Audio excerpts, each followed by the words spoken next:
Hello and welcome to tonight's event, the launch of the Free Speech Champions Reimagining the Public Square. My name is Ella Whelan. I'm a journalist and author and really delighted to have been asked by the Free Speech Champions tonight to chair tonight's discussion and help us think about some of the issues that will be raised. Free speech, particularly free speech in relation to students and universities and campuses, is a subject close to my heart, something that I've been working on for a long time, but as much as anything else, thinking about tonight's event back in the mists of time, I think it's about 10 years ago now, I myself was organising no to no platform debates at Sussex University where I was. So this is an issue that has been around for a very long time, and it's really fantastic that the Free Speech Champions have been organised and launched to try and give some kind of cohesion and some structure and some support to the many students across the country and young people at school and academics and people who are in any way interested in free speech to think about how we can build a conversation around the importance of free speech, how we can change the culture of censorship on campus, how we can combat barriers to free speech, whether they be in policy or whether they be kind of the barriers that individuals come up against at their university in terms of the culture, in terms of self-censorship. So I'm really glad and delighted and excited to see what the Free Speech Champions come up with. Just to tell you a little bit about them, to start off with, it was initiated by Inaya Folarin-Aman, who you'll hear from tonight, and developed in collaboration with the Free Speech Union and the Battle of Ideas charity. Inaya quickly formed a network of young people who share her passion for free speech and freedom after long discussions and lots of late nights. And the Free Speech Champions project was born from that. And it's very important for me at this point to thank some of the people who have made the Free Speech Champions project possible and have put it together, and particularly who have organised tonight's event.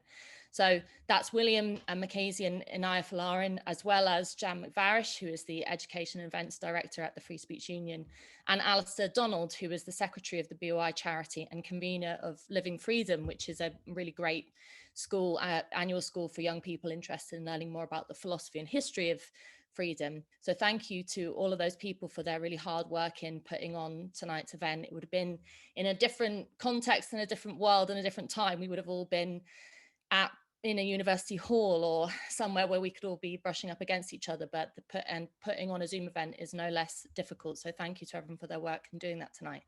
And particular thank you to Alistair Donald, who is the co-host tonight, which means he will be fielding any of your technical questions, and please pester him if you can't, as I said, can't hear someone or can't see someone.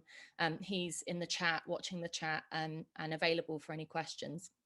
And before we get going on tonight's subject, I'd also lastly like to gently suggest that if you are interested in the Free Speech Champions, not only do you get in touch with the project and start working with them, but if you can, and these are hard times, but if you can, any donations to the Free Speech Champions are very welcome. And Alistair Donald is going to put a link to the donor box where you can make donations there. So, formalities over to an extent, and what I want to do now is just briefly introduce you to the panel that we have tonight. A large panel from people from different array of expertise, different ages, different positions in terms of, we have some school students, some university students, some academics, some researchers, some authors, all of whom are I think the way we're going to play it tonight is that I'm going to ask them a question each. They're going to give us some brief thoughts, and then we're going to come straight out to the audience for as many rounds of questions as we can fit in between now and 9 o'clock. And then we'll go back and forward from the panel. So I really want to, in the spirit of the Free Speech Champions, in the spirit of free speech, encourage you all to see this space not as not safe necessarily, because I hope some people will be challenged, but certainly as a place in which you should ask questions, make points, don't feel the need to shoehorn stuff into a question, and get involved in discussing why free speech is important and how we can center a campaign around it. So I'm going to introduce them in the order in which they're going to speak. They all have illustrious bios, which are far too long to announce here. And I really encourage you to look at the Free Speech Champions website, not just to get to know some of the panels, what their work is tonight, but also to look more at how they're involved in the project themselves. So to start off with, we're going to have Inaya Folarin, a man who is a writer, a commentator, and a campaigner, and she's the director of the Free Speech Champions Project and was a founding board member of the Free Speech Union, and is also a founder and director of the Equiano Project. Greg Lukianoff, who's zooming in from the States, is the president of the Foundation for Individual Rights in Education, which is known as FIRE. He's the author of Unlearning Liberty, Campus Censorship and the End of American Debate, Freedom of Speech, and the co-author of The Coddling of the American Mind, How Good Intentions and Bad Ideas Are Setting Up a Generation for Failure. And FIRE is a really great resource, even for people who aren't living in America and actually utilizing their resources. But for those of us in the UK or in other countries who want to understand better the differences in the fight for free speech and the differences in censorship and the differences particularly in the law around free speech on campus, FIRE is an excellent resource to go and have a look at. So check out their website, check out the podcast that they do, go and have a look. Moving on, Izzy Posen is a student philosopher and a free speech activist. He founded the Bristol Free Speech Society and is a founding champion of the Free Speech Champions Project. And Izzy invited me to do a discussion on feminism and free speech a week ago, which was brilliant. He's been a commentator in and around free speech for a long time. So welcome, Izzy. And next up, we have Emma Gilland, who is a sixth form student, a writer, and most recently, the co-author of the book, The Corona Generation, Coming of Age in a Crisis, which is a book that she wrote with her mother, Dr. Jenny Bristow, looking at the way in which young people have been affected throughout the last year of the pandemic. And in it is a really central argument around freedom and pushing boundaries, not directly linked to free speech, but Emma has been thinking about the issue of freedom, not just for the book, but for a long time. So welcome, Emma. And she can particularly give us an insight, I think, from what it's like to be a school student involved in this. Next up, we have Dr. Arif Ahmed, who is a philosopher at the University of Cambridge, a fellow of Gonville and Caius College, and is on the advisory council of the Free Speech Union. And Dr. Arif and I have talked about free speech before. He's been central to some of the discussions about how academics can play a role in combating censorship and fighting for free speech in universities. So welcome, Arif. Sophie Watson is a student writer and a free speech advocate, and she's also a member of the Cambridge University's Radical Feminist Network, certainly an area of politics that's got its own free speech battles raging within feminism. And, particularly I remember from my years at Sussex, that it's within sometimes subsections of societies, whether they particular interest groups, where some of the hottest free speech battles come about. So Sophie will hopefully give us an insight on that. And last but not least is Bradley Strotton, who is a student writer and a free speech advocate. And he too is a founding champion of the Free Speech Champions Project. So an illustrious panel there, a lot of great thinkers. And as I said, I'm going to ask them each a question. I'm going to, speakers be warned, I really only want 3 minutes out of you, otherwise we'll be here all night. So keep it kind of snappy opening thoughts for the audience to get their teeth into and kick off a debate.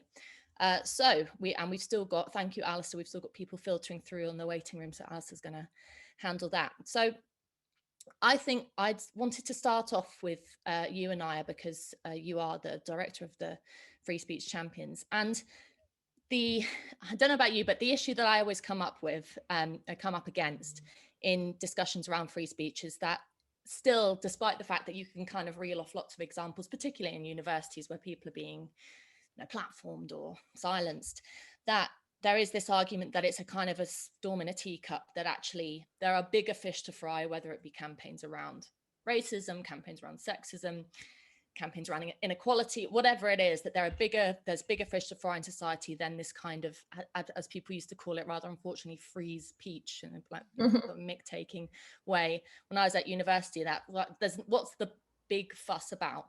But tell me why you thought it was a big enough fuss to set up a project about it. Yes, so thank you for the introduction, and thank you everyone for being here tonight. I'm super excited for this launch event. And yeah, so to kind of answer your question, I think there's a few things that I'd say to that.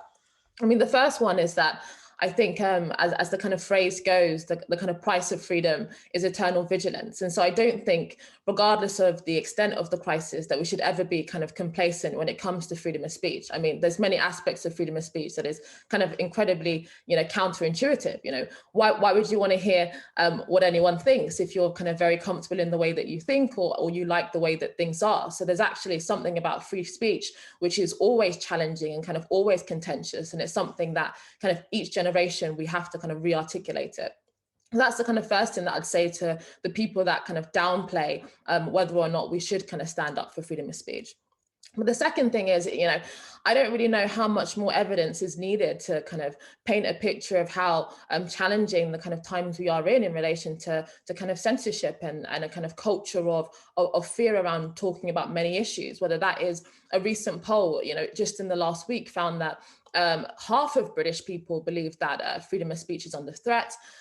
Another poll from kind of ADF International not too long ago found that 40% of students are kind of self-censoring out of fear of the consequences for their career. And we've had there's a kind of real legal and kind of criminal element to actually speaking up on many issues, as we've seen on the kind of non-crime hate incidents. And on top of that, I think that in the kind of free speech conversation on campus, oftentimes it does kind of get focused on these kind of no platforming incidents. They are kind of relatively rare, but actually what they do is often kind of create a kind of chilling effect where other people around that want to engage in those subjects then don't feel like they can kind of come forward. And I do think that this is incredibly perilous for wider society at large. I mean, the university is the kind of brain of our society, that the kind of students that get cultivated in those spaces then often become the kind of establishment class, part of the kind of cultural, media and technological elites. And so the kind of values and ideas and the climate to which they are kind of educated then end up shaping the kind of wider society at large, as the kind of wider culture emanate from those kind of establishment positions. And so it's in all of our interests in those kind of academic spaces, whether that is for academics themselves or students, to have a space to which they can be exposed to a wide range of ideas, are equipped with the tools to be able to kind of confront ideas and engage with them. And that's how we fully live in a kind of diverse society that we hear so much about today. And these are the kind of very bedrock of the kind of foundational things that make up our democracy. We can't have freedom of religion, we can't have freedom of association if the very people are not actually free to express themselves. And then the third thing that I'd say is, when people kind of place free speech in kind of opposition or as kind of adversarial to kind of struggles for equality or struggles for kind of greater rights, I think that that's a complete mistake. Many of the movements, if not all of them, that historically, as many people point to, the kind of 60s civil rights movement depended on freedom of speech in order to actually challenge the institutions that were subjecting them, as many of those people didn't have economic or political power. Freedom of speech was the one tool that they relied on to kind of challenge those orthodoxies. And so I think, one, to kind of summarize, I don't think we can ever be complacent. I think freedom of speech must be fought for every single generation, but also the reality, both kind of empirically, but in the kind of countless amounts of people that don't feel like they can fully engage in many of these conversations that are shaping the public debate out of fear of the consequences. There's a real reality there that is actually creating an incredibly stifling culture. And I don't think it should be downplayed at all. Brilliant. Thanks, Anaya, for those opening comments. I want to ask you more questions. All the speakers are going to have to be very good natured, and we've got such a large panel that I'm going to have to keep going. But Greg, I wanted to come to you next and ask you this kind of really difficult question to ask or to answer, which is, how did we get to this point? Because it's true that I think that there can often be a kind of caricature of particularly the problem of censorship on campus, and that it's this kind of this one certain group, people, it tends to be the kind of blue-haired lot, and you can imagine the stereotype, but it didn't fall from the sky. This has been an issue that's gone on for a long time, the issue of censorship. But actually, in the past, if I was being really pessimistic about it, in the past censorship happened, but it was kind of, you knew, the censors knew they were doing something kind of controversial and wrong in a way. But now censorship is just, it's happening in all kinds of places to all kinds of people, and it's sort of almost become acceptable. So how have we gotten to this place? Well, it's a question of where, what is normal is the first question. And what is normal for human history is that what do you do with dissenters? You make them drink hemlock, you crucify them, you burn them at the stake, you kick them out of your community. Free speech is the anomaly. And it is one of the great inventions for peace, prosperity, knowledge that was ever invented, and therefore, but so fundamental to what liberal democratic societies believe in, that it can be very much taken for granted. So what I'm seeing in the United States is we went through a stage in the 1960s where campuses were at the leading edge of free speech advocacy, and the law kind of had to catch up to them to a degree. And I joke that sometimes there's this perfect week in 1977 where free speech is perfectly protected from both the right and the left. But that wasn't, meant to be for too long. And then suddenly, in the 80s, as early as the 80s, you start having people making sort of Marcusean repressive tolerance arguments against free speech. Free speech is actually the problem, not the solution. Now, where does that come from? It comes from the fact that when you're in power, free speech starts looking like the enemy, because free speech is, and it's amazing I have to explain this part.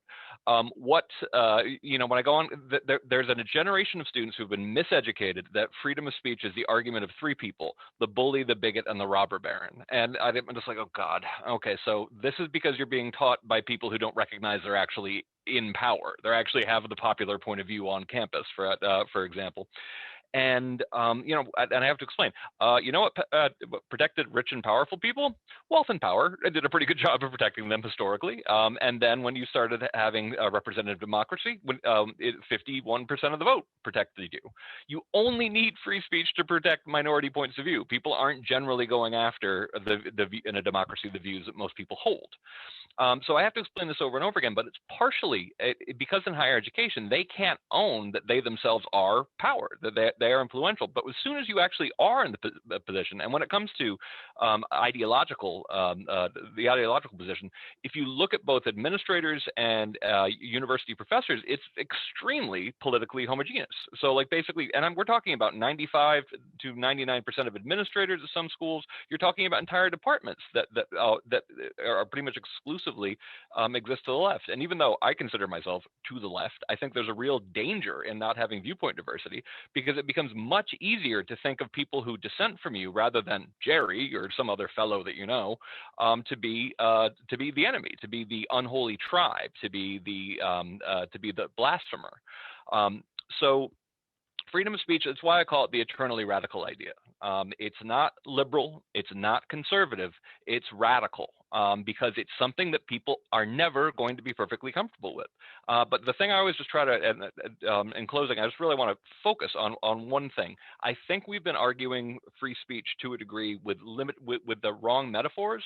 I prefer the laboratory and the looking glass metaphor, that essentially, if you believe in the humanist project, if you believe in knowing the world as it is, the project of human knowledge, you have to know what people really think and why, period.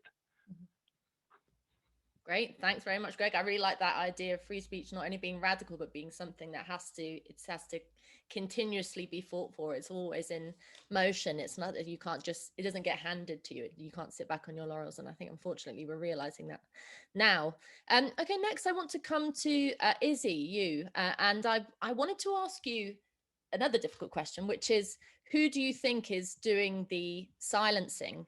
And one of the problems I think I have is that on the one hand, I'm quite often arguing that there's a kind of authoritarian top-down approach, and that policies are being implemented, or, outside of the campus, that hate crime legislation is clamping down on free speech by the government. And then the other half of the time, there's a kind of a self-censorship going on, or not just, or a kind of a willing sacrificing of free speech. So the kind of the you can't say that culture, the kind of, if you were being really ungenerous to a younger generation, the kind of resistance to anything that puts you in an uncomfortable position, as Anaya and Greg have talked about. So where's the balance there? Who's kind of doing the silencing in this case? I'll just unmute you. Thank you. Yes, fantastic question. The first thing to point out is that these two things, the top-down censorship and bottom-up censorship that we might call them, are not always independent of each other. So for example, institutions like universities are there for the students. And when there's an overwhelming, powerful force in the student body to have certain ideas silenced, universities will want to listen to that, right? And that will, so bottom-up censorship might result in top-down censorship. But an interesting thing that I've observed during my years at university, in the University of Bristol, so I'm now in my 4th year, so I've been there for almost 4 years, is that when it comes to bottom-down censorship, things have gotten better. When it comes to top-down censorship, things have gotten better. When it comes to bottom-up censorship, things have gotten worse. So let me just give some examples. When I was in 1st year, I founded the Bristol Free Speech Society, and we ran events. And on many of our events, a very high percentage, we encountered problems put there by the institutions, whether it's the university or the student union, with our events cancelled, speakers cancelled, or very harsh bureaucracies put on us, like having to pay for expensive security, having to make it available to students only, having to have opposing opinions, lots of conditions that weren't imposed on any other society. That was during the first 2 years that I was in university. We did a lot of lobbying. We met with university management, with student union management, and then also in 2019 came the EHRC guidance on free speech, and the government started. I think it was the kind of the first big time where the government started talking about this issue, and we did see a tangible improvement. Following that, we had a commitment from the university that they're not going to impose these kinds of conditions in our events, and we didn't see any cancellations. However, from the bottom up, we have seen things become much worse. And this is also more complicated to talk about. It's a bit more complex and nuanced, and it's not a simple matter. If people do rightly say that, I don't have to hear you, I don't have to agree with you, I can think you're doing bad things.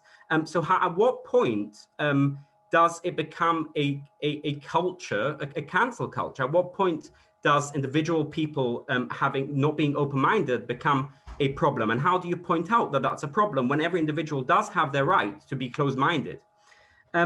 So I think what I've seen happening over the last couple of years is that the mood, the culture in university has changed from one of being about curiosity, academic open-mindedness, skepticism, to one being about having the correct ideas, having comfortable ideas.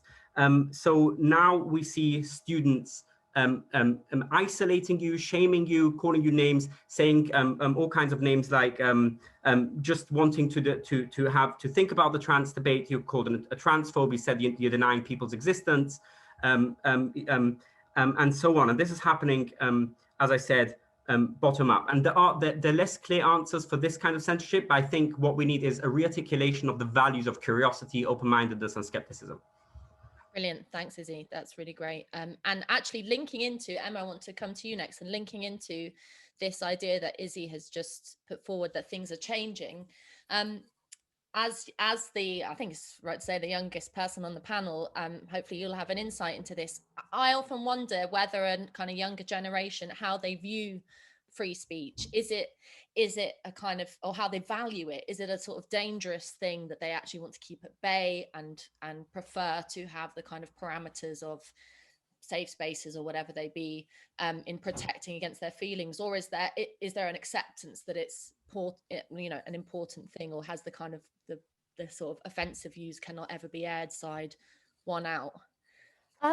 I think it's very difficult for young people because they are being forced to deal with issues like this from an age when they're not really sure what it is. So free speech for young people isn't really defined in the same way. I mean, there is an argument that it's not really defined universally at all, but for young people especially, what is free speech to them? And because I think the idea of being cancelled in a wider society is obviously dangerous, but when you're very young, you're also more worried about being cancelled in your own circle and with whom you can say. So therefore, this is where I think the problem with free speech comes in a lot with, you see it with like the rise of like identity politics and virtue signaling. It's very much this kind of, I have to conform, I have to follow what everyone else is doing to fit in. And that means that the lines are very much blurred between what is private, as in a show of your opinion and solidarity, and what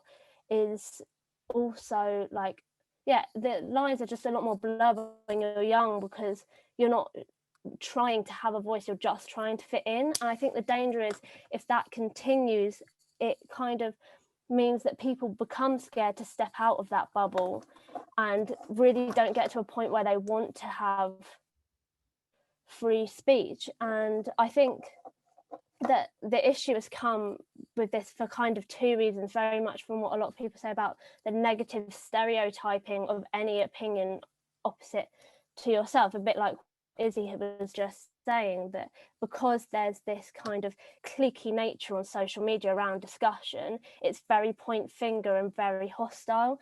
And that, especially with like lockdowns, as everyone's seen, everything's been separated from the school culture. And to be fair, with a lot of young children, it's almost like schools don't want to be involved with those discussions because they're so scared of kind of being accused themselves of kind of these ideas. So the idea is that it's then pushed on social media where there is no boundaries, there's no official way, so everyone's censoring themselves to, yeah. So I think the big thing is that people are being pushed into their own set inside themselves for fear of being socially excluded for their ideas. Yeah. That's really interesting. Thank you, Emma. That's really interesting insight. Arif, I want to now, moving from young people, and this isn't some kind of comment on your age, certainly, but to the, as I kind of crudely tried to put it, the adults in the room of academics at universities.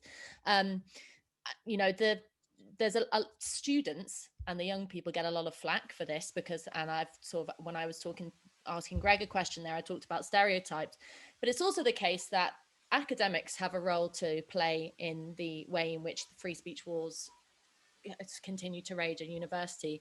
And it strikes me that while in the kind of past, for partly negative reasons, partly positive reasons, there was a lot of, you know, academics and professors had a lot more authority. There was a much more that they kind of ruled the lecture hall, and there was certainly no questioning about what they could or couldn't say. And it seems that that has now shifted, and whether that's the fault of students or the fault of academics themselves, I'm not sure.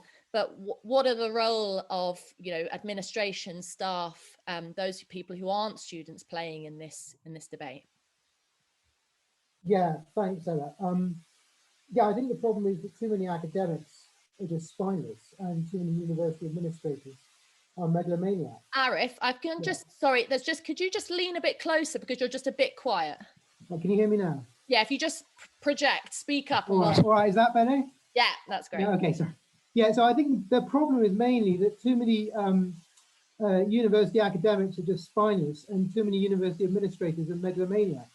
And the result of that is that you get, on the one hand, there are university academics are not saying no to students when they should be. So, for instance, when students start complaining about things, we should tell them to grow up and go away, but we don't. One example was at my own university recently, the students who were calling for the sacking not of a lecturer, but of a college porter, because he'd resigned from the Labour Party on principal grounds to do with the trans issue. It was nothing to do with his job.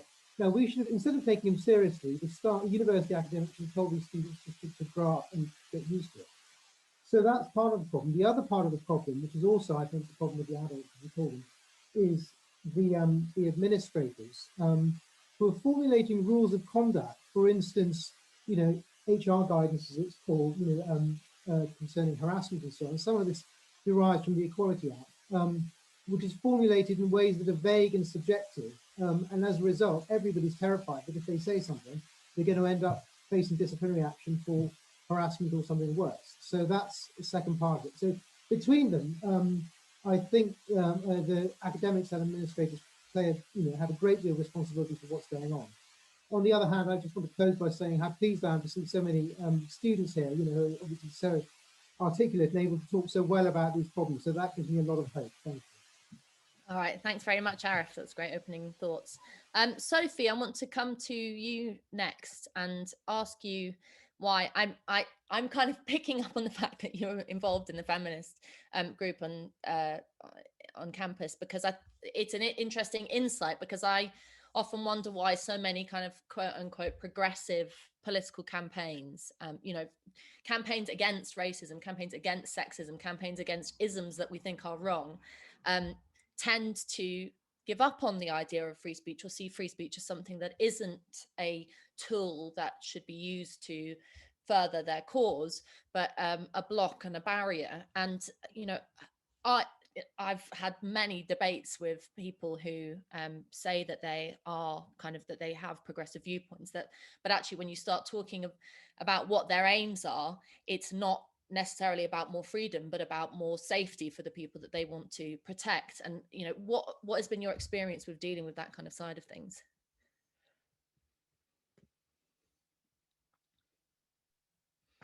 Right. Hi. Yeah. No. Very good question, and I think a very important one in this time where we're all thinking about how we can progress society together. I think the reason for it is that the aims of most progressive movements have kind of fundamentally changed. Because if we're talking about like early iterations of sort of progressive campaigns like civil rights movements throughout the 20th century, the suffragette movement, early feminist movements, they all had aims which were very quantifiable and concrete. They were basically about trying to obtain equality under the law. So they could point to the laws they wanted to change, and then they would protest and try and get that law changed, or whatever kind of other structural issue there was. Now, I think it probably has something to do with the fact that those campaigns were so successful at changing laws and obtaining equality under the law. There's still a little way to go, but essentially we're doing brilliantly. I think it's because of that, perhaps, that the aim of sort of mainstream progressive campaigns today seems to be a lot more about language, about sort of shaping people's unconscious bias or assumptions, about controlling the way they talk and the way they think. And I mean, you can see why that comes into conflict with free speech, which is where I would say, it's not just that these progressive kind of campaigns have given up on free speech, it's almost more that they've actively rejected it because it's not compatible with the kind of the fundamental way that these movements are unfortunately operating. So I mean,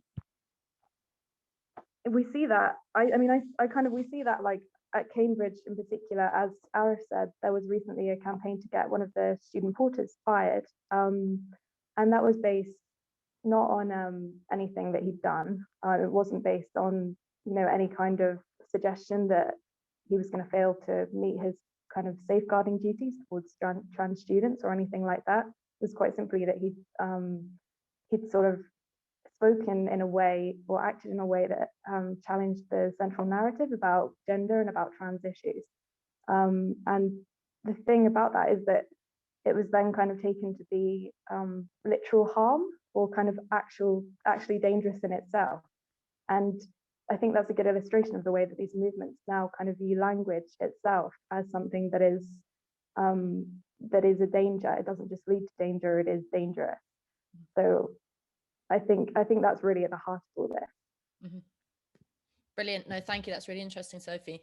Before I bring in Brad to have a final word, there's a great conversation. I can see the chat flipping away and messages popping up, which is brilliant. But I want to ask you to start raising your hands at this point using the raise hand function, because if this was I'd like to treat these Zoom meetings like proper proper public meetings, in which you don't sit on Twitter on your phone, but you actually stick your hand up and have the courage to stand up in your seat and ask the question. I'm not expecting you to stand up at home, but certainly please raise your hand and start the conversation. There's been some question as to whether anyone is allowed to say that free speech is a terrible thing or disagree. You are absolutely allowed to say that, and very much welcome you to make that point and challenge the speakers. None of them are feeling too none of them are hostile to any challenge to the confidence of their point. So please feel free to say whatever you like within the reason of polite company.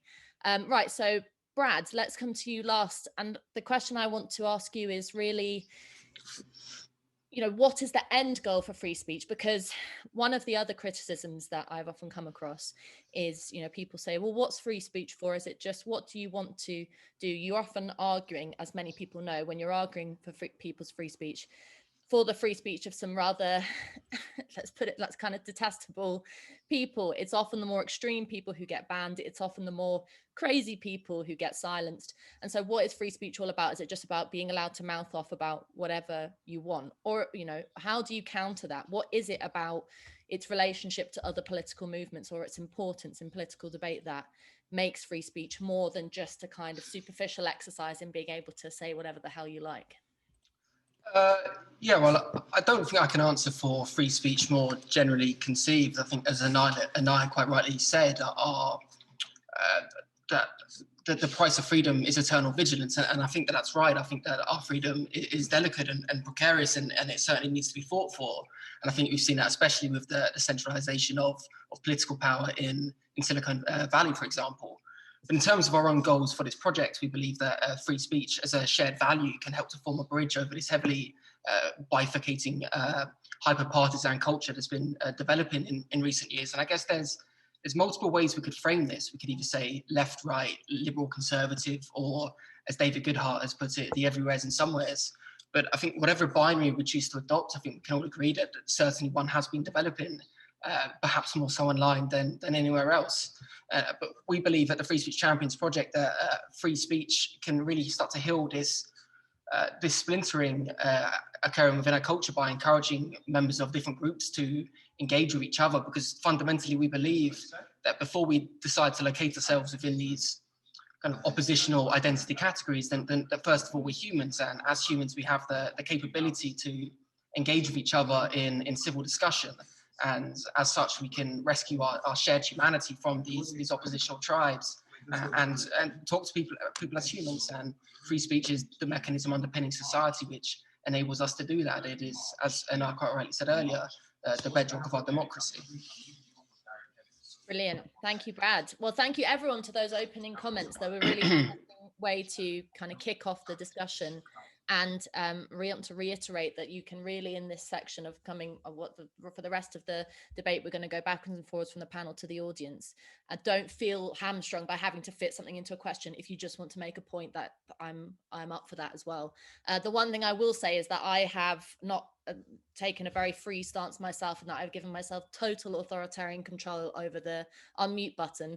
Not least because I'm sort of terrified by these Zoom bombings that have happening. Once happened to an LGBT society doing discussion with Black students in Edinburgh recently. So I don't want any of that tonight, and therefore I'm going to have fingers off the buttons. I've got control. So let's go first to Laura, and I'm going to take about 4 or 5, 6, and come back to some of the panel members. So Laura, your points, please.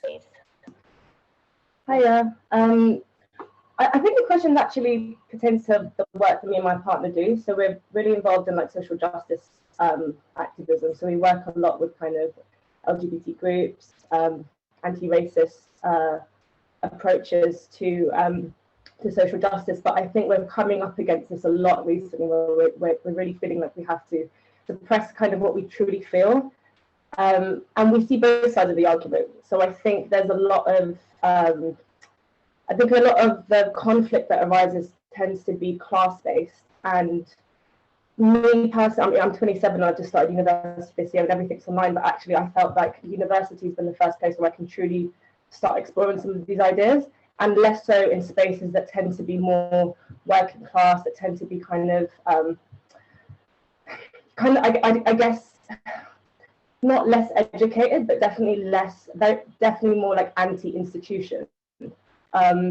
So my question would be like, what would be some like solutions to approaching these kind of questions in a way that is kind of reflects a lot of the identity politics that affects a lot of working class people. A lot of people have kind of generational trauma around race, around gender even, but still support freedom of speech and still really support genuine conversations, especially between people who might not necessarily be conversing in public spaces. Great. No, that's a really great question. Thanks, Laura, particularly because there's, you know, whether or not you agree or disagree with certain facets of identity politics, it is true that there are, you know, I'm not convinced that everyone who thinks free speech is a problem is either kind of deluded or a nutter or what, you know. You have to engage on a kind of nuanced basis, and your question of what solutions we can have for that is really important. How do you actually engage with people rather than trying to ram sort of slogans about free speech down their throat? So that's a great challenge. Okay, we'll come to George Harrison next. Thanks. I think the timing of this is really great, given that the government has announced in the last few days that it's looking to appoint a free speech champion to oversee the free speech situation at universities. This is something that I felt very conflicted about, given that I know that there is a problem, I've seen that there is a problem, but at the same time, I don't really want or think we should have to need the state poking its fat fingers into higher education any more so than is absolutely necessary. So I'd be really interested to get the panel's take on this development, and if they too are quite conflicted about it, I wonder if it might even end up doing more harm than good. Brilliant, thanks, George. I'm really glad that came up, because I've been rowing with, I will leave my views out of it for now, but I've been rowing with people about this since it's been announced, and it's a really great question of how do you deal with this? It's the age-old kind of top-down, bottom-up, what's the balance question. So thanks, George. Okay, we'll come to Noah Keat now. Thank you, Ella. Yeah, sort of just building off George's point, I was sort of fascinated by this announcement that the government were making, and just sort of quoting from their website, they said that the regulator would have the power to impose sanctions, including financial penalties for breaches of this condition on free speech. And the sort of things I wanted to ask about it, well, firstly, for universities that might have strong financial resources, obviously they've been damaged by COVID and the lockdown, surely they'd be able to simply pay any breach, and so that might not actually practically stop the censorship. Similarly, I wonder what the panel thought about it in relation to academic freedom and the idea that, you know, we've always celebrated the idea that universities should be separate and independent from government. And just sort of the final point, is legislation the right way to go about achieving this and having that argument on free speech? And I mean, I'd say it might be sustainable in the short term, but in the long term, I would suggest that legislation and sort of forcing people top down to accept freedom of speech without the sort of debate and argument wouldn't actually work. So yeah, just sort of building on that point, I'd be fascinated to hear what the panel have to say. Great, thank you, Noah. Thank you very much for that. Harry Wilkinson, we'll come to you next. Thank you very much. The point I'd like to make is just about fear and how important building fear is to the suppression of the discussion of many different topics. I'm sure everyone will have been familiar with the COVID restrictions and how the government, for example, has used fear around that to really justify all sorts of restrictions on people's liberties. And I work for the Global Warming Policy Foundation, and we were lucky enough to have Frank Furedi, who I think is joining us this evening, to give our annual lecture this year. And he brought that topic of fear in the conversation around climate change, and how governments and institutions around the world are using fear as this potent weapon against people's basic freedoms. And I think we really need the courage here to actually have these debates without people being given these labels like COVID deniers or climate change deniers, when that is not what people are doing. People are challenging certain policies, and we need to be robust enough to be able to have those debates and insist, in fact, that those questions can be raised about topics which are completely fair game for public discussion. Brilliant, thank you, Harry. Right, I'm going to take Jane next, and then I'm going to come back to just a section of the panel. So I'm going to just come back for thoughts from Anaya, Greg, and Izzy, and then the other guys on the panel, I'll come to you the next time. So Jane, your thoughts or questions? Oh, Jane, we can't hear you. Hang on a second. Yes, that's better. Okay, sorry. I wanted to come back to the question of the positivism and what the point of free speech is, which somebody has raised in the chat.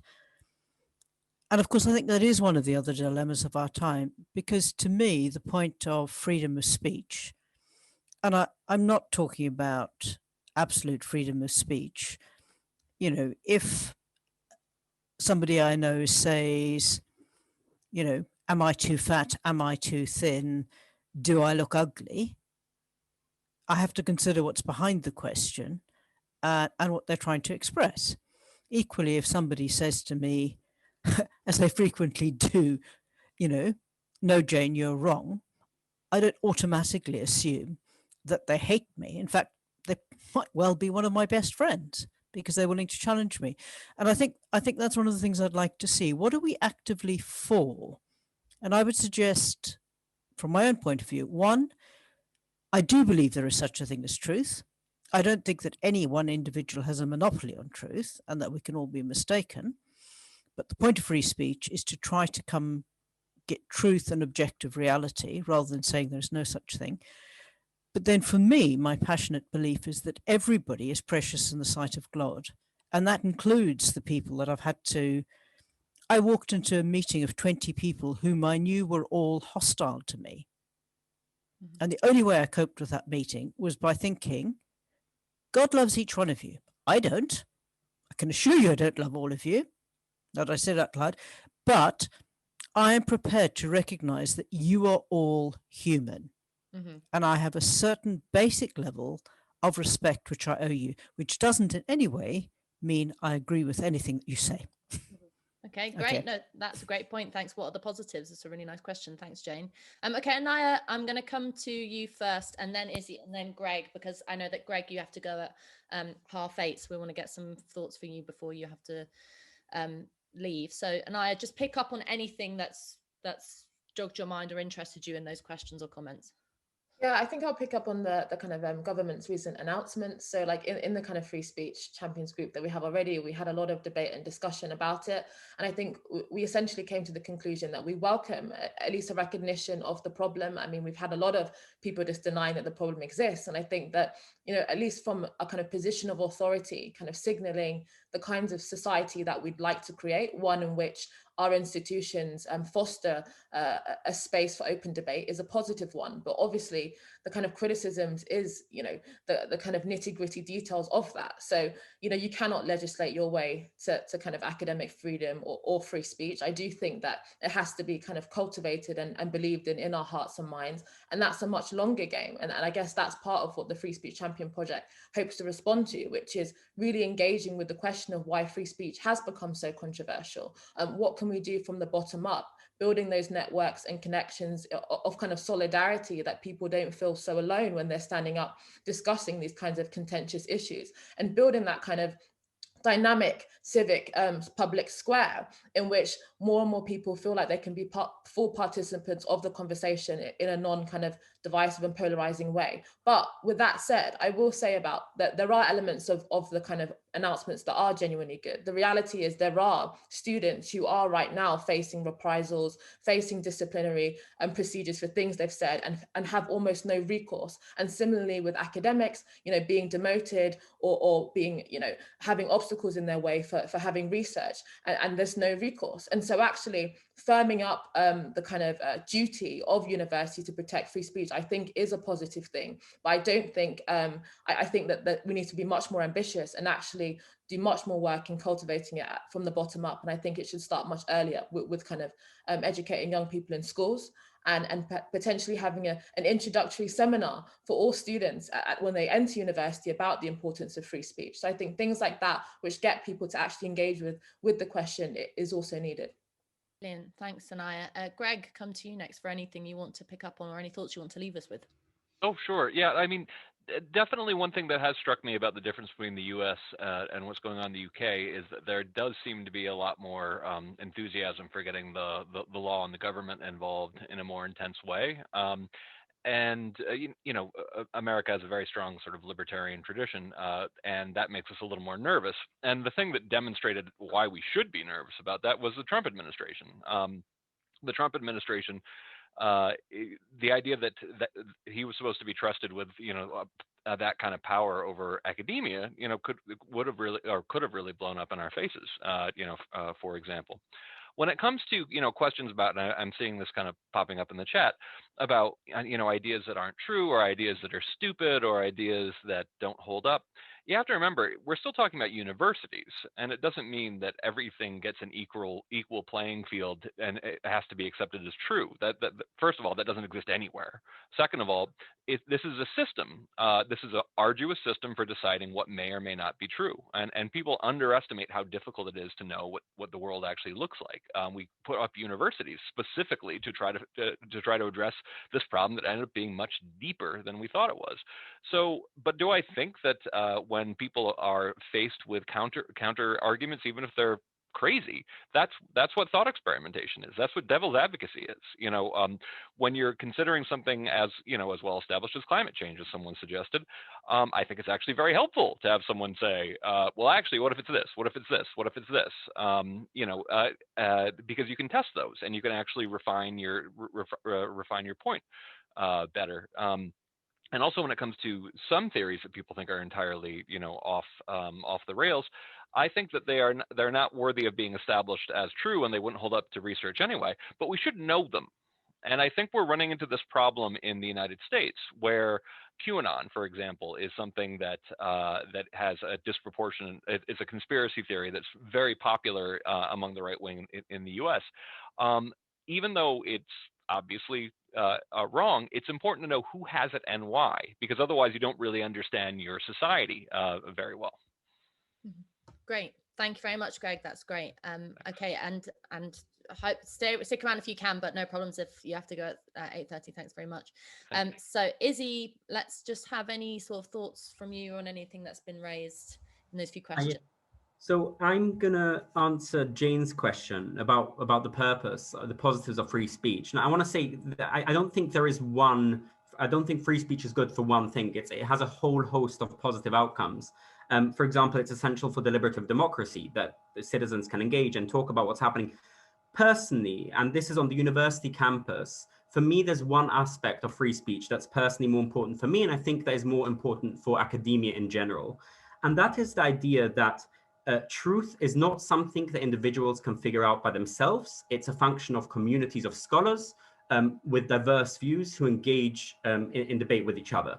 This is the scientific process. This is the process of peer review that no individual. We know there's lots of results in psychology that individuals cannot tackle their own biases effectively. The only way to tackle your own biases is by being introduced with somebody with opposing biases, and then you figure it out together. For that to happen, there has to be a climate that values people speaking out against dogmas. There has to be a climate of a heuristic that says we want to hear the minority view, right? And look, feminist scholars have been pointing it out that when academia was dominated by men, lots of things were missed. We didn't reach the truth because we only got one perspective. And it's the same right now. We know, especially in the social sciences and the humanities, academia is massively skewed towards the left, and there's nothing wrong with the left, but there is a problem when academia becomes a morally cohesive community, and especially when it's self-righteous about it. When the idea is that to be an academic is not only to engage in an objective, disinterested search for truth, but also to have the correct moral views and not to want to listen to others, that's a problem. You're going to miss truths. You're going to be biased. You're not going to arrive to truth. Look, the truth isn't always pleasant, and there's no expectation that the truth is going to cohere with our preconceived moral intuitions. They might very well not. So we need to be open to it. We need to encourage dissidents to question the dogma and to speak out. Great, thank you very much, Izzy. It's really interesting. Right, let's come back out, and I'm going to jump all around this list. So if you've raised your hand, I could come to you next and be ready to speak, but I am going to start off with Toby Marshall. Your thought or question, please. Thanks. Thanks. Excellent initiative, 100% behind it, and really great introductions. But I did have a question, because we're amongst friends here. Is there, if the problem of free speech exists principally at the level of interpersonal relations at the moment, and a kind of orientation that people have towards each other's speech, is there a danger that advocating free speech can come into tension with privacy? If we're talking about things like, shunning and shaming, which happen at the level of the individual and the group, is is there a tension there between defending people's privacy and advocating free speech? Is there a pitfall that we want to avoid there in terms of intruding in people's private or small group communication? Great, thanks very much, Toby. That also there's this kind of fascinating question in relation to, you know, the trends to kind of pull up what people have said in the past and pin them for it. Is something that's a big problem today. But on the other hand, many times I have pulled up what, for example, politicians have done in the past, or public figures, and tried and used it as a kind of doorstepping mechanism. So where do you, and particularly when it comes to privacy or people's past lives, where does the line on free speech and what you use and what's public fall? Okay, I'm going to come to Ash next, Ash Sanate.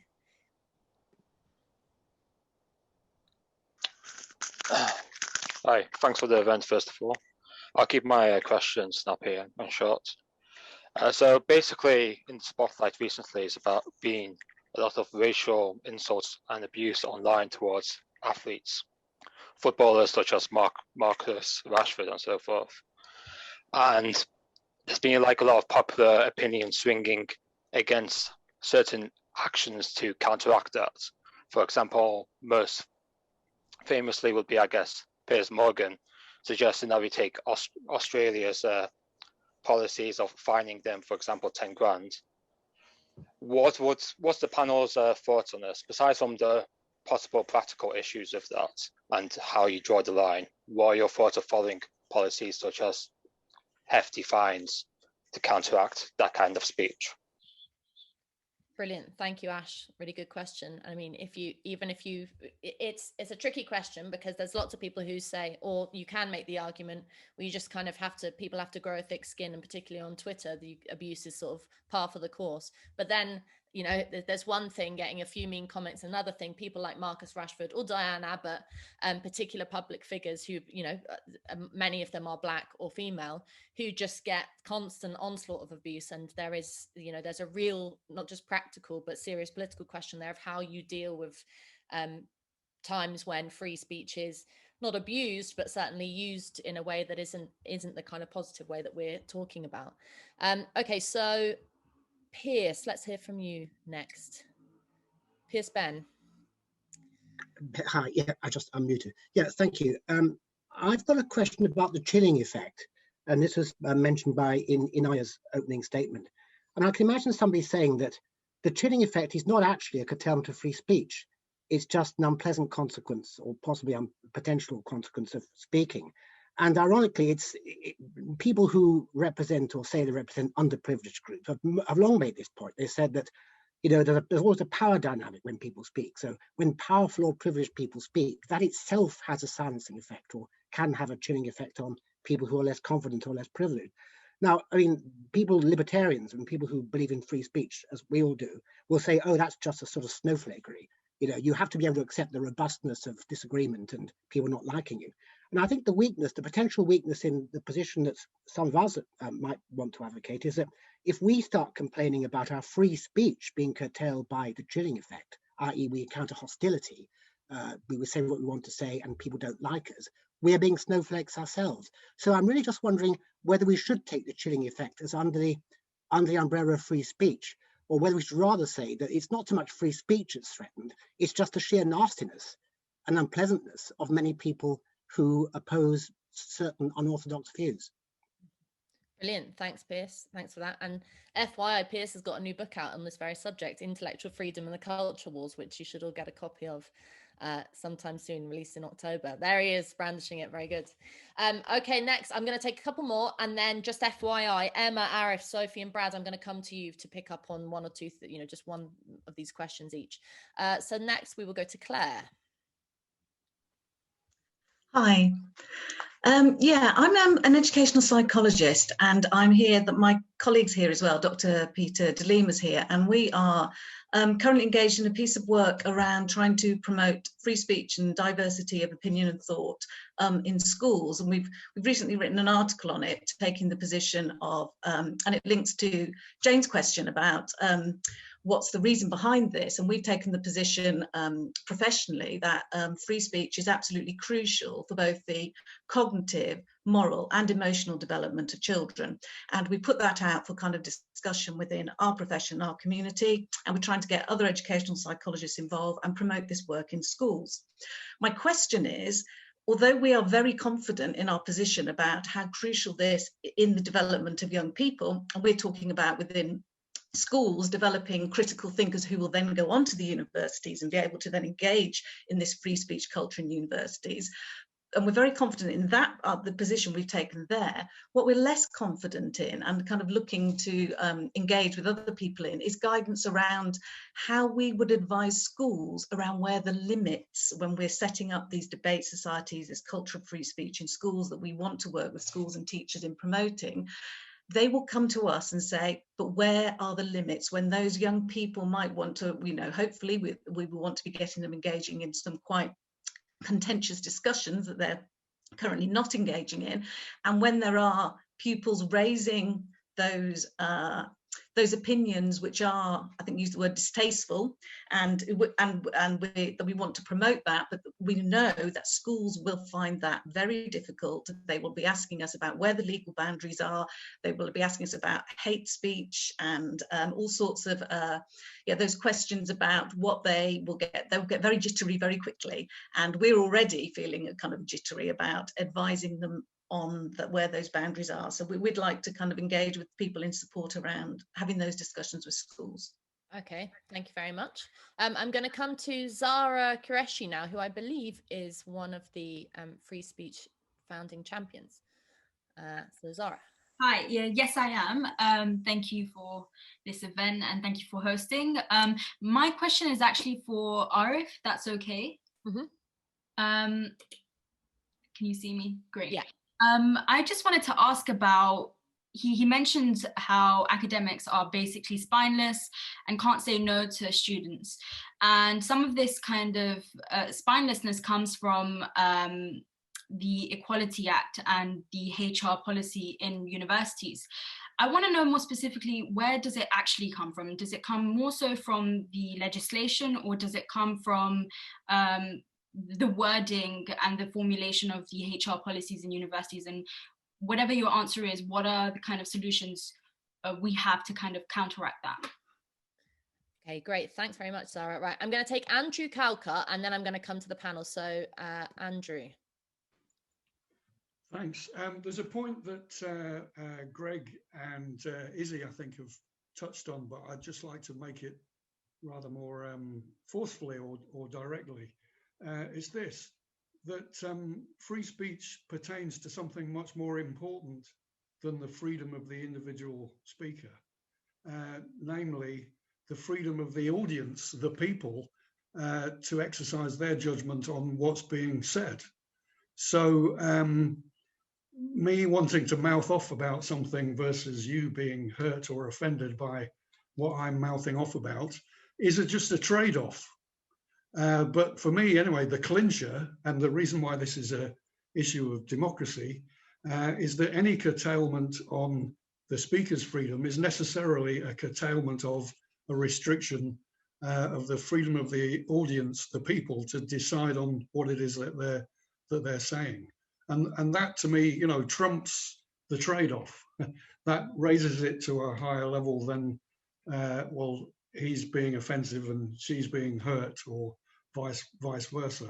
Without that, I think it is, as I think Toby Marshall put it, it's just on the level of interpersonal relations. Unless it's put onto the terrain of the question of democracy, it can only remain an interpersonal issue. Just one little sidebar on the recent government announcement. Once upon a time, I would have been very hostile to any kind of state involvement on this question at all. Now I tend to think, oh, maybe there's a few hearts in more or less the right place around this. But I mean, look, a freedom czar, it's an oxymoron to start with. You have a figure in authority to guarantee freedom. I mean, that's a nonsense from the word go. Great, thanks very much, Andrew. Thank you. without giving away my feelings on it, I mean, you do have to ask what's going on with the government's other areas of policy and politics, where free speech is very much not treated with a good heart. And you don't have to even think about things like the prevent policy in relation to campuses, that the track record on free speech is not great. So I tend to have the kind of wincing attitude that I feel a lot of people are having at the moment in relation to that announcement. But anyway, let's hear from the speakers. Actually, Arif, let me start with you. And we're sort of getting close to being tight to time, so just a few thoughts. Thanks very much. Can you hear me all right? Yeah, if you shout. All right, is that better? Yeah. Yeah, all right. Doesn't matter if you can't see me, as long as you can hear. Yeah, okay, so maybe a couple of things. First of all, in response to some of the points that Zara made, in response to some of the points that Zara made concerning what we can do and where the problems come from. And I think a lot of the problem comes from the fact that the wording in the regulations surrounding behaviour of speech is vague, and as a result, people who are risk averse are just going to say nothing rather than say something that's going to risk disciplinary action. And that's probably true of students as well as academics. So that's a problem to which the solution to some extent is contained in the government's new proposal. Because if you look at Appendix B of the government's white paper, it actually has, so this isn't the free speech champion, this is just its guidelines concerning what good practice should be. It says that universities should make quite clear that none of its other policies can trump this free speech duty. So that you should always think, you should never be put off by the fear of disciplinary action for harassment and so on when there's a conflict with the free speech duty. So I'm hopeful that that's going to help. Just one other thing in response to Andrew's point, I totally accept the worry, and I think there is a worry of political capture if you have a regulator in charge of this. On the other hand, the idea that there should be human beings whose responsibility it is to take power away from the university bosses and defend the rank and file academics, that in itself is not a mad or anti-libertarian thing. The United States has human beings in the Supreme Court whose job it is to defend the freedoms of citizens in that country. So the idea that there is a person whose job it is to do it in itself is not mad or anti-libertarian. The concern is political capture, I think, and the way to address that would be if this person really did show him or herself to be impartial, for instance, by actively attacking the government on the IHRA definition, for instance, to take something that's always bothered me, or prevent, or other things. I mean, that would do a good deal, I think, to restore public confidence, to improve public confidence in that position. Great, thanks, Arif. Okay, I'm going to come to Brad, you next, just for a thought on any of those questions or points that interested you. So I'll take Claire's question. I think what her question fundamentally boils down to is how do we establish the limits on speech? And that's obviously a very difficult thing to do. And she has the additional complication of working with children. So perhaps I would suggest that it should be down to your discretion. I mean, otherwise you hand over the power to some authority to arbitrate what can and cannot be said, or what is and what isn't hateful, and therefore arbitrate the parameters of acceptable discussion. And I'm not sure it's possible to do so in a non-arbitrary way. In fact, I think Arif has pointed out that a lot of the hate crime legislation, for example, is extremely ambiguous and not very clear and open to subjective interpretation. And I believe that we all have the faculty of intuition, which is somewhat neglected in many ways, and perhaps we should use that to guide us in these instances and read the room, or I guess in your case to read the classroom. But I certainly have my own reservations in trusting my own the government to arbitrate what we can and cannot hear, or for somebody else to decide such a matter. Yeah. Brilliant. Thanks, Brad. I mean, also there's a no, I'm not sure that anyone's used the phrase yet, but there's the issue of common sense, which is that the argument always comes up about how you formalize free speech, and the argument for restrictions on free speech is that you not only you ban things like climate change denial or things that are quote unquote untrue, and the idea that you can only have factual things, but also the kind of any sensible person with any shred of common sense knows that if you're in a, like, say if someone in this public meeting got up and started shouting the N-word or started calling me fat or something, I would obviously kick them out. And yes, it would be an infringement upon their freedom of speech, but that's completely different to implementing a blanket ban. And so having a little bit of informality in these things, having a bit of flexibility where people utilize their common sense with the proviso that the underlying principle is swinging the pendulum towards freedom, seems to me the kind of sensible way to deal with these things. Sophie, what were your thoughts?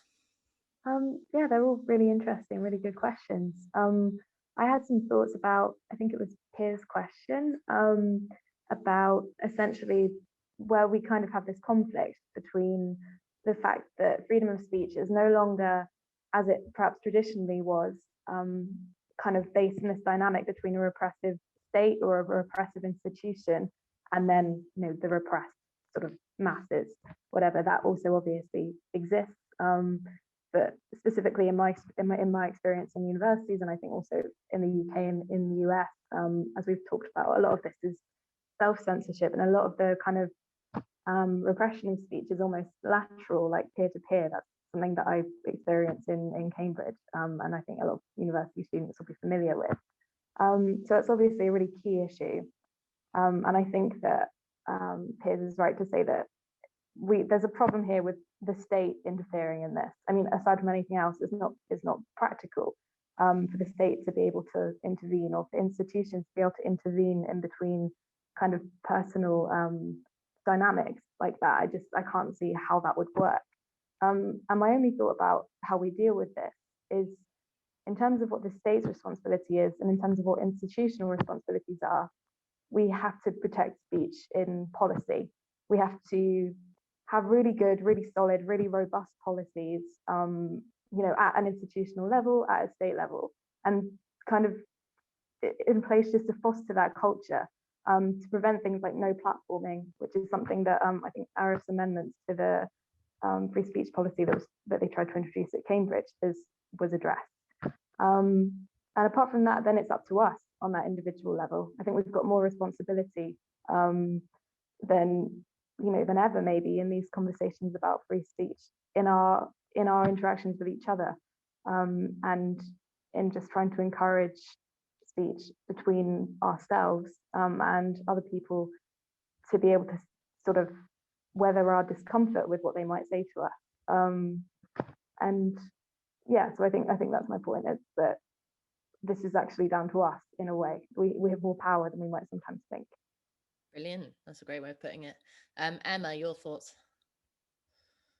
Yeah, so when I first heard about the school things, and when people first started mentioning it, I wanted to say that I thought it was a bad thing, because I do think that it fosters this kind of lack of trust really in people, and that's not beneficial, because people need to be reliant on themselves to be able to not self-censor in the way we see it now, but definitely to self-regulate in what is socially acceptable in certain circumstances to say.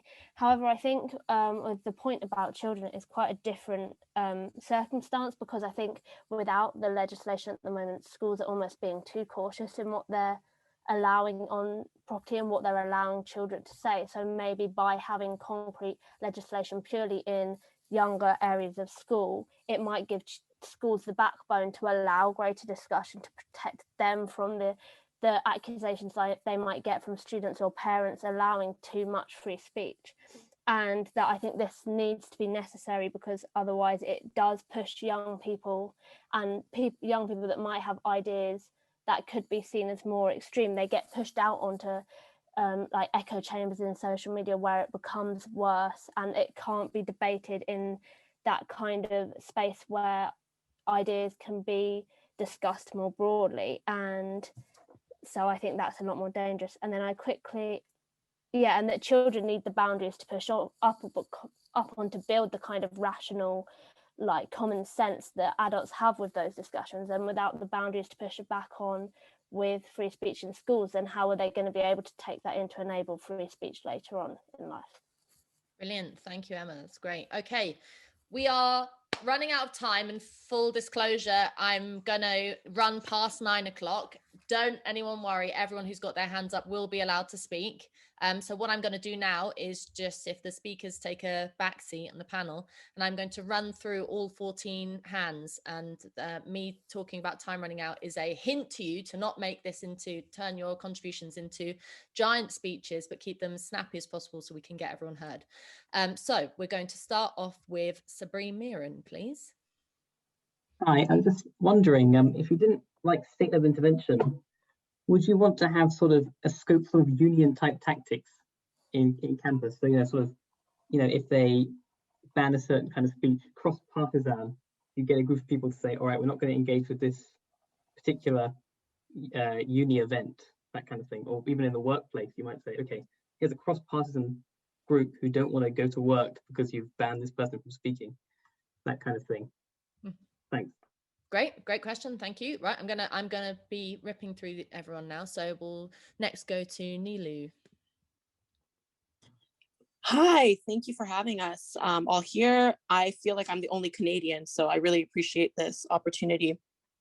My question is, how much of this do you guys believe is really just bubbling down to being an attack on the West and on Western philosophy and understanding in general? Just for some context, I'm an Iranian immigrant, and I keep tracing it back to this idea that the West is this terrible, awful place full of, colonialism and all these things. And it's this delightful place that we're all trying to escape to at the same time. And so there's this irony that I have all these liberal friends here who are trying to convince me that this is the worst place, one of the worst places in the world. And I think it comes from a lack of experience and a lack of insight of seeing what other countries are like and what other cultures are like and how lucky we really are. Brilliant. Thanks very much. Okay, next I'm going to come to someone whose name is a bunch of letters and numbers. So 7FK. That's you. Let me unmute you. I'm trying to unmute you. There you are. Far away. Thank you very much. You started off by saying that people can't say anything they want to say. We ought to have some limit there. My only thoughts are that the limit is incitement to violence. People should be able to say anything they want to. And if people don't want to listen to it, they don't listen to it. And if people think they're stupid and are saying a lot of rubbish, then people won't follow them and listen to them. And when I was a student, I used to go down to Speaker's Corner, which I suspect Claire Fox remembers. And you could listen to people say the most ludicrous things and most inflammatory things, but nothing was incitement to violence. Policemen walked around and we all enjoyed ourselves. And in fact, some of them came so regularly every week to say the same thing. We in the audience were able to mouth exactly what they were saying. But that's what it's all about. You should be allowed to say anything you like. If you want Nigel Farage to come and speak to you, so be it. If you want somebody from an extreme left-wing group to come and speak to you, so be it. Go and listen to them and let them speak. Their thoughts and whatever they've got to say will hold out in the long run if they've got anything sensible to say. I'm against any form of control. And as for the government having a czar, I don't like the idea of czar. I quite agree it's an oxymoron. But the reason is that it's a students union and NUSAS that are non-platforming people, not the university authorities. And how they can do that on university grounds, which they don't own, is beyond me. Thank you very much. No, thank you for that very spirited defense of freedom and free speech. That was brilliant. Okay, next, I'm going to jump all around this queue now. Let's go to Eleanor Tuva. Hello, Eleanor. Hello. I'm a third-year student at Royal Holloway, and I'm currently writing a dissertation about free speech in relation to the current pandemic. And I'd just be interested to hear the panel's perspective. I'm talking specifically about the anti-lockdown protests, and that I feel there was a tendency to brand these people as crazy or anti-vaxxers or whatnot in an attempt to restrict their free speech. And I think particularly in sort of unprecedented times, free speech and scrutiny of government policy is even more important. So I'd be interested to hear a perspective on that. Brilliant. Thank you very much, Shannon. That's great. Okay, let's go to Peter de Lima now. Hello, can you hear me? Yes. Yes. So I suppose my observation has been really around the potential clash between kindness and free speech. So I think, you know, you'll see these phrases on social media around, if you can be anything, be kind. And I think for me, as an educational psychologist and working in schools, which are very nurturing, kind, uplifting environments generally, well, we hope so, I think that does feel like a tension. And I just wondered what the panel's thoughts were on that. So sometimes when you exercise your freedom of speech, you may be perceived as not being kind. And actually sometimes being silent is the kind thing to do. But obviously, as we can see from what we've discussed today, I just wonder about the difficulty in that tension, really. No, and that's it's a real difficulty, and it's something that we definitely need to address and get better at doing. So thank you for that. Georgina Newcomb, I'll come to you next. Okay, so this whole discussion has made me think back to my time at uni. A common response to the sort of free speech argument on campus is that we need to balance freedom to speak with a freedom from harm, whether that so-called harm is offense or a sense of sort of like aspects of someone's identity or personality being undermined in some way. Or, of course, the argument that was mentioned before that certain arguments and certain kinds of speech can incite violence and therefore lead to physical harm potentially. So I was wondering how the panelists respond to this argument from sort of student unions and student groups who make it and who limit free speech and cancel speakers in order to safeguard certain aspects of a student population. Because I've sort of come to the view that we don't have an inherent right to be free from anything. And that the only worthwhile freedom is freedom to, whether that's freedom to speak or live in a certain way or love who we want to and all the rest of it. So I wondered, do the panelists agree with me, or can you think of anything that we ought to be free from as a sort of fundamental right? That's a fantastic question, Georgina. Thanks very much. We'll come to David Palmer next. Hang on, David, wait for it to unmute. Okay, I've done it, I think. Yes. Okay, I just want to go back to Greg's point about the historical accident of free speech evolving. You know, if we look at it, you know, if you study the history, it's complicated. You're talking about in the West, 500 years of history. You have to go away and study it to understand how it happened. Yep. How are we going to reduce our arguments to ones that people can understand very simply and straightforwardly? You know, I mean, the obvious one is the far right. Yeah, the far right is used. You know, everybody I don't like is Hitler argument is used all the time. Yeah. People are ignorant of Weimar Germany's history, the fact that they did have hate speech laws, they didn't stop the Nazis, you know, there were other reasons why the Nazis rose to power, but a young person will be pretty ignorant of those arguments. Well, how are we going to really refine what we're putting over in order to bring people over to our side amongst the young? You know, we've got to put these bottom-up arguments, I think. Mm-hmm. Brilliant. Thanks very much. Right. People keep putting up their hand, which is great, but I'm now running out of time. So Maggie Foster is the last on my list, and I'm afraid anyone after her probably is not going to get taken unless we're very, very quick. So let's rattle through the rest of you guys who want to make some contributions. Andrea, let's have you next. Yes. Can you hear me? Yes. Oh, good. Well, there was this idea floated a couple of times on the call, which is to say that free speech is there to protect minorities. But I would disagree with that, because I think free speech is actually there to protect everyone indiscriminately and collectively, the entire citizenry. And the only reason that free speech is such a powerful tool for minorities is because if a minority has free speech in a given society, then that immediately means that censorship does not exist. Because if one single person, one single citizen even, which is the smallest minority you can get, is being censored, that immediately means that freedom of speech does not exist in that particular society. And I would also say that we must bear in mind that these days, for instance, it is not a minority that is being silenced, but the majority view. So in this case, actually, we do have a situation which some speakers here denied, which is that as they said, you know, no one ever tries to cancel the majority view. The majority view doesn't need protecting. Well, actually, these days, it does. Great. Thanks very much, Andrea. Okay, we'll come to Bryn Harris next. Oh, hi. Thank you so much. Yeah, my question was, what do we do if, in fact, those who object to free speech do so for reasons that, in their own terms, are quite reasonable? If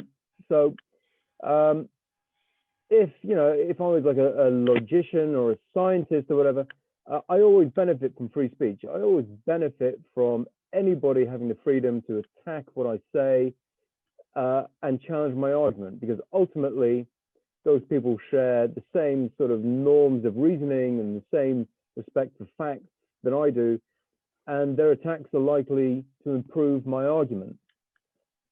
If, on the other hand, I argue from a subjective perspective, if I argue from the premise of my lived experience or from my identity, it's unlikely that someone else's contribution is going to do anything but, well, just attack me, because ultimately no other person can really contribute to my ideas about my lived experience or my subjectivity or my identity. So I think, I'm interested in the panel's thoughts. Do we need to sort of take more account of the reasoning of those who are skeptical about free speech, and perhaps we need to accept that when we support free speech, we are starting from perhaps a more sort of rational perspective. And in fact, we might need to step back and say and see sort of how do you argue for free speech from the perspective of people who have given up on the ideas of shared norms of reasoning and objective facts. Brilliant. Thank you very much, Bryn. Okay, I'll come to Maggie Foster next. Hi. It was just in sort of response to, I don't know what his name was, I think it was like 7FK, saying that, everyone should have the right to free speech, which I do in principle agree with. But when it comes to people like Hitler or people in power of ISIS and things like that, and saying that, it's all well and good saying that people have the choice to listen to who they want to. But when someone with that much power and has that much influence over someone and can create such terror in the world, is there a point where it should be cut off? And I know that there's common sense and everything like that, but if you look at, the Holocaust and the amount of people that followed Hitler, I just question whether there is a limit to sort of where we draw the line. Okay, thanks very much, Maggie. Let's go to Lucy next. Lucy Atchison. Hi, yeah, I just had a point about the whole free speech champion idea. So I was just wondering, do you not think that there is some irony in the government promoting a free speech champion to intervene in universities' rights to choose who they listen to, when at the end of the day, even if it is a student union who are making that decision, they have been elected by the student body? And to say that a free speech champion comes into play here is basically saying that a free speech champion's right to speak is more important than those of the collective university body. Great, thank you very much, Lucy. Okay, next we'll move to Theodegester. Sorry if I'm pronouncing that wrong. Hi. Can you hear me? Yes. Hello all. Brilliant. Thank you so much for the discussion this evening. I really appreciate it. I'm intrigued to know from the panel, because nobody's mentioned it yet, this rot has not just started. It's been going on for 50 years. 50 years it's been going on. I'm in an extraordinary position where I'm a visitor to universities and I deal with PhD students and I get to spend time with them and I teach them equality, diversity and inclusion. But I do it in my own peculiar way. But what I've noticed since I've been doing my studying, not just about what I teach them, but about the universities, is this rot has been in the universities for a very long time. This is something that has come out of a particular series of studies that have been going on in universities and a particular type of thinking in universities that universities have singularly done nothing about. And what my question to the panel is, how on earth did you think the government were going to wait this long to come along and do something about it? Let alone the fact they've arrived now. It's taken them 50 years. So I think the idea that we've got something coming that is going to say there's a no to the end of this will empower people to be stronger and to talk up more. Because I don't think you can reason with half these people. I think they're the sparrows from Game of Thrones. And that's an outside view for you. But I genuinely do. You can't argue with them because most of them are bonkers. So we've got a serious problem in terms of the university started this situation and they're going to have to end it. That's my question to the panel. Do you agree? Thank you very much. Brilliant question. I love a Game of Thrones reference. So let's go on to Alex now. Alex Niora, hello.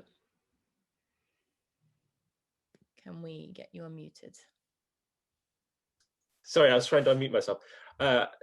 First observation that is that free speech, censoring free speech is begets more censorship and limiting of free speech. And what I mean by that is if you restrict ideas, then less knowledge is discussed and people's perspective is a lot narrower because less information is shared. So for example, if you only teach Nazi Germany, 1930s, and teach that multiple times and focus inordinately on that, you lose perspective of the millennia of history across, 6 continents.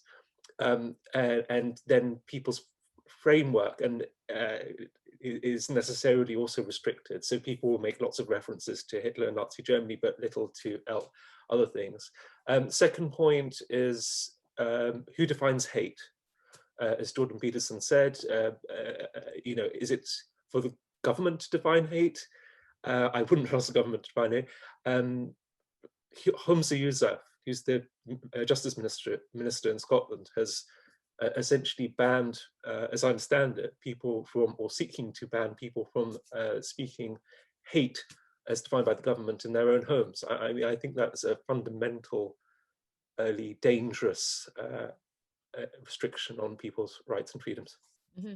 No, great point about how the fact that we can have discussions about this in the campus, but of course the wider world and wider society and wider politics outside of the walls of the university affect what happens to students and academics and vice versa. So really interesting point. Okay, Catherine Westall next.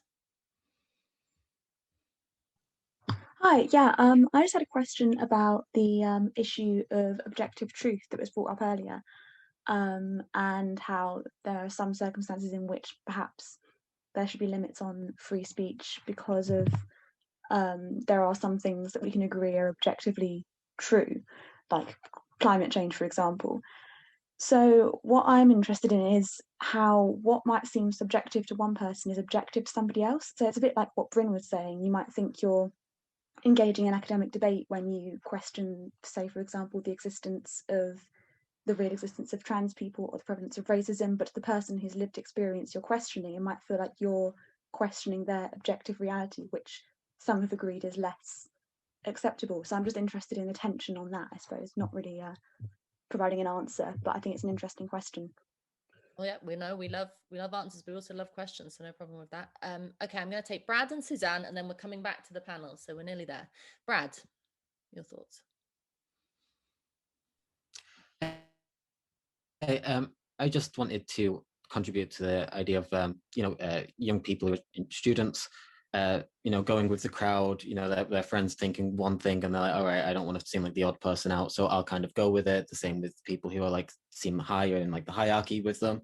So I'm wondering if maybe instead of tackling some of these kind of questionable, where they stand on freedom of speech in certain places, maybe it's maybe a lot of the focus should be on trying to figure out, okay, how do we deal with these kids' anxieties or the worries or the feelings of outcastness, and how do we make them feel like, oh, actually, maybe I won't be outcast just because I say something that's a little bit controversial. Oh, maybe I won't have to deal with actually being subjugated in this way, because I find that a lot of people, if you're in a big room with a lot of young people, if somebody says one thing, everybody kind of goes with the crowd because they don't want to seem out of it. But if you take them away, a lot more people have this opposite idea or these different ideas, and it's just about trying to get these people to voice it. And so maybe a real good way of bringing freedom of speech into these places is, instead of tackling it from the top, is maybe just trying to give courage to let people realize that they can say what they actually feel and what they actually think without worrying too much about the repercussions. Thank you, Brad. That was a really fantastic point about gaining the confidence to not self-censor and actually having the courage of your convictions, which sounds like a small point, but is, I think, such a central part of so much of this. I mean, you know, you can pull up figures and stats and tables and data endlessly about how many people have been banned, about, you know, what policies you know, institutions have that restrict free speech. But what you can't quantify is this real problem, which is, as you've explained it, is that lots of young people simply won't even make the first step because they're nervous about what's going to happen. And so tackling that is a real challenge for projects like the Free Speech Champions. Okay, finally, Suzanne. Hi, thank you. My question kind of goes back to what Pierce was saying about the chilling effect. How do we separate, or can we separate, dynamic societal responses to minority opinions from crowd tyranny or censorship? And then correlating with that, does the panel think it's plausible to suggest that this entanglement between organic societal responses and censorship is being exacerbated by the immortal sort of global characteristics of social media? But mainly, is it possible to question this sort of the legitimacy of this sort of free social media without undermining our own arguments for freedom of speech? Brilliant. Thank you very much, Suzanne. Okay, now we're going to come back to the panel. Thank you for all those audience contributions. Some people raised some really great points and asked some really challenging questions. I mean, in particular, for me anyway, I think we can all accept that there is an issue of, particularly on campus, there is an issue of free speech. I've given up on having any kind of time for people who argue that it's just a storm in a teacup, it's not a problem. It quite clearly is a problem.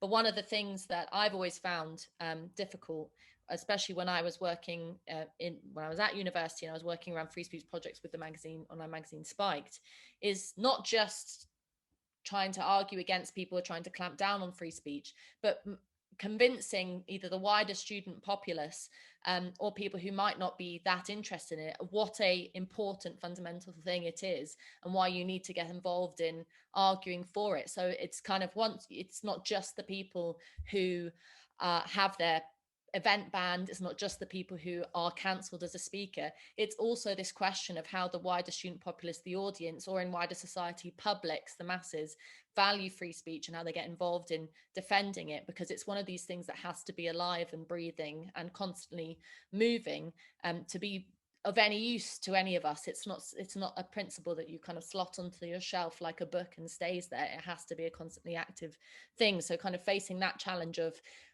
mounting the positive argument for people who aren't necessarily the world's biggest censors or the world's biggest snowflakes, to use that word, or woke or whatever it is, but people who kind of shrug their shoulders and say, well, free speech, what's the big issue? Convincing people that it is a big issue is, I think, really central to this. But let's go back in the reverse order for the speakers. And I'm really saying 1 minute each here because we're running over. So I'm not giving you a lot of time, but just leave us with the one thing that you would like us to remember from anything that you've picked up on. Please don't try and answer lots of questions you won't be able. So Brad, let's start with you. Just a kind of final thought. Yeah, well, I will say that we're not pretending that we have all of the answers here. One of the points of this project is that this is very much a learning process and a collaborative process. Free speech, as I'm sure we're all aware, is certainly not a straightforward issue. And we've obviously got a few new challenges with the prominence of social media companies and living in the COVID era as well. But we're certainly not going to get anywhere unless we begin to have a tolerance towards diverse opinion, which unfortunately doesn't exist within the popular domain right now. And if we keep freezing reasonable opinions out of debate, then it's just going to continue to stifle progress. So let's get at it, let's challenge ideas and progress in classic and liberal fashion. Brilliant. Thank you very much, Brad. Sophie, your final thought. This might sound trite or like a cliche, but I have a friend who always says that there's a difference between being kind and being nice, and I actually think this is really relevant to the free speech debate. And I think I get told a lot that I'm not being kind enough by sort of raising women's concerns and talking about that, and I'm not accommodating enough of other kind of people's struggles or whatever. And I think, yeah, that extrapolates to free speech generally, where we are likely to make other people feel uncomfortable at times. But I think that discomfort is a part of growth, without sounding like an American hippie self-help guru. And it's important that we challenge each other, because I want other people to challenge me, and I think that it's a courtesy to challenge other people's views, rather than actually an attack. Brilliant, brilliant. Thank you very much, Sophie. Okay, Arif, your final thought. Thanks. I actually wanted to pick up on something that the EDI Justice said, and also something that David said, because I think I agree with a lot of these people. The time for argument has passed, and it's just a fight. And they're not amenable to reason and argument. And the way to do it is to make people's lives difficult. So whenever they try and stop you talking, you've got to make their lives difficult. Meetings when people say you shouldn't say that, or you shouldn't say this, challenge them directly. Have it happening all the time, so that the part of least resistance to people in charge of universities eventually becomes to actually let people speak more freely. Brilliant. Fight and talk from Arif. I like it. Thanks very much. Okay, we'll move on to Emma now. Your final thought. Yeah, so my biggest final thought was in response to, I think it was Maggie Foster, about the issue of like the rise of in the Holocaust. And I think that the big issue is tackling free speech is, yes, obviously everyone agrees with what that happened there was very wrong, but the biggest threat to society now is if there's a lack of critical thinking, and critical thinking is what is really under threat when we're talking about free speech, not as those people are likely to can rise and have a voice anyway. So we need to expand critical thinking to be able to tackle that, rather than say if we don't allow them to rise, they will never occur. And I think the other thing I just wanted to pick up was that there's been a change in the recent decades from that if people don't want to listen, then they don't have to a lot of people shouldn't have to, and that therefore we should protect them. And this is what is really changing and what's quite dangerous, because there's a change from harm to emotional harm, and that's a lot harder to define, which is stifling the free speech. Brilliant. Thank you very much, Emma. That's great. Izzy, your final thought. Yes, 3 years ago when I came to university and me and my friends started the Free Speech Society, we were pretty much alone. We didn't have any support from a more powerful organization. We were standing up to very powerful forces like the NUS and the Student Union and the university, all alone. Actually, one person who is now here in this call did help us, Bryn Harris. Thank you very much. He is now on the Free Speech Union. From tonight, this changes. There is now a national representative organization to help students on campus with their fights for free speech and to set up societies and to protect diverse views on campus. So this is very, very exciting times. This has been a fantasy of mine for a long time. I didn't make it happen, Inaya did. So I would just want to point out the amazing hard work that Inaya has done, and thank you for it. And this is very exciting, and I'm really looking forward to what comes next and to what we're going to achieve. And I take it as a good omen that it's my birthday today as well. Oh, Jesus. Well, happy birthday. You could have told us that beforehand. What a way to spend your birthday. And I can't think of a better one. So happy birthday. Right. Last and not least, we'll have Inaya, your thought. Happy birthday, Izzy. I just want to pick up on the point that, questioning whether self-censorship is actually a threat to free speech. I think it kind of absolutely is, because if you can say that everybody can go out, but if you kind of go out, you're going to be kind of vilified and tarnished and humiliated, then what that ends up doing is the only people willing to do that are perhaps, the kind of strongest kind of controversialists. And ultimately, whether presently or historically, that is always going to be a kind of minority of people willing to do that. And so to kind of protect a culture of freedom for all of us, that requires us cultivating it from the bottom up. That requires solidarity. That requires defending people that you fundamentally disagree with. That requires encouraging, debate and discussion with your kind of grandchildren and your children, and inviting free speech champions to your school. Or if you're a student, starting a debating society. I think there are little things and kind of bigger things that we can do individually in order to kind of contribute to a kind of much more open and free space. And so whilst I, as I said earlier, think that kind of recognition from a kind of position of authority of the problem is a good thing, what it really requires in order to revivify the public square is that real grassroots, bottom up kind of development. And this is what hopefully Free Speech Champions really wants to do. So thank you everyone for this event and for coming.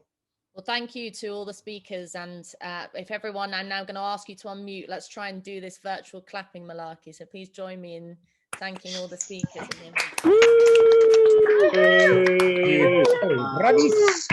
Congratulations. Hey. Drinks are on me. Drinks are on me. Right. Thank you very much. That was a really interesting discussion, and points from the floor, points from the speakers have all been brilliant.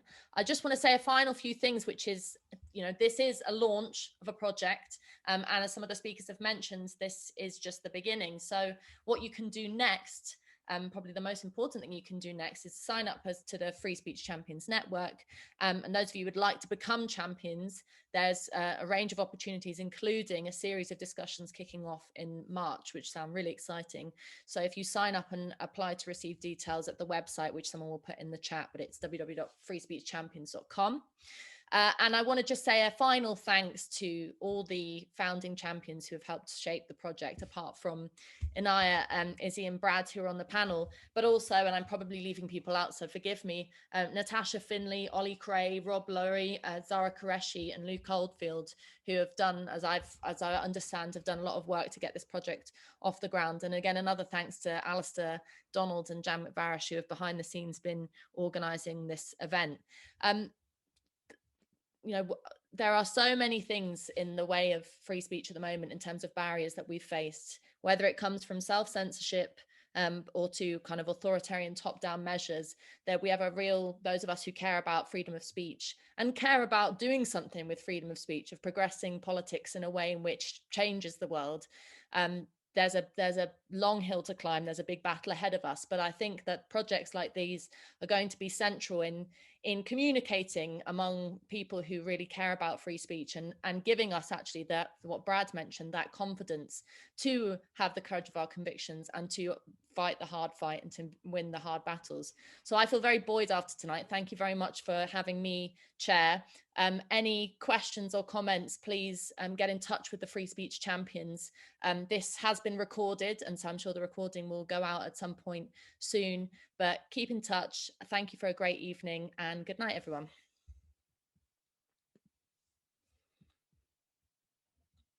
I'm going to attempt to now, as the formal meeting is over, unmute us so that we can have a little bit of a chat before we go informally. So let me try and do that.